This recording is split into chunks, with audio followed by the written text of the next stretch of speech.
How do we get out of our heads so we can see and communicate with spirits? So before I answer this question, I want to talk about the two reasons I see most people can't get out of their heads. And the first biggest reason is they have unrealistic expectations of what spirit communication is. You see, when I start working with people, I always ask them, what do you expect your spirit communication experience to look like? And they all say the same thing pretty much. They say, I expect to be able to see the spirit, have it sit down and have a conversation with me and hear it clear as day and be able to go back and forth with that spirit and have a conversation like I would with anyone else.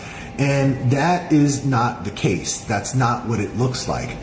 Yes, spirit can manifest itself in that way, but it depends on the spirit and it depends on what's going on. Myself, I've had it happen twice, but it was both wrapped around trauma and tragedy, and I believe that that's what it takes in order for spirit to manifest itself in that way. And I think it's only certain spirits that can do that depending on their level of experience. So we need to let that go.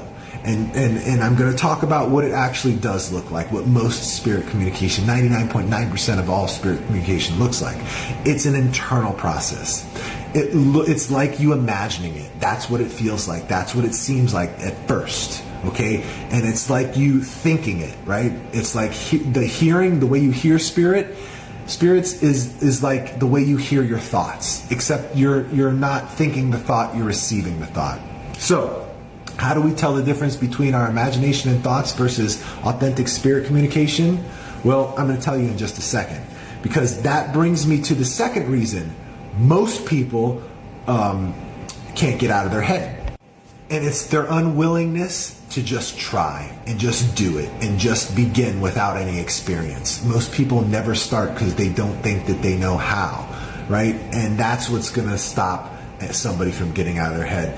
If you don't learn what it feels like to communicate with a spirit, you will never tell the difference between your imagination and thoughts versus authentic spirit communication. It's always going to feel like you're making it up. If you don't go out there and read other people, practice and have fun, you're not out there charging people $99 for 30 minutes. You're doing it for fun and you're practicing and you're getting validation and you're getting feedback from other people so you can become aware of what it feels like when you're right and what it feels like when you're wrong. And that's what it takes to know the difference between your thoughts and imagination and authentic spirit communication. It's the way that it feels. And once you know the difference between the two, the information just flows, it bangs, it comes, it's fast, it's quick. And that's when you know what it's like. And the difference isn't very subtle anymore. It is so apparent and obvious. Please like and share this video, give me a follow, and don't forget to check out the link in my bio for free spirit communication resources.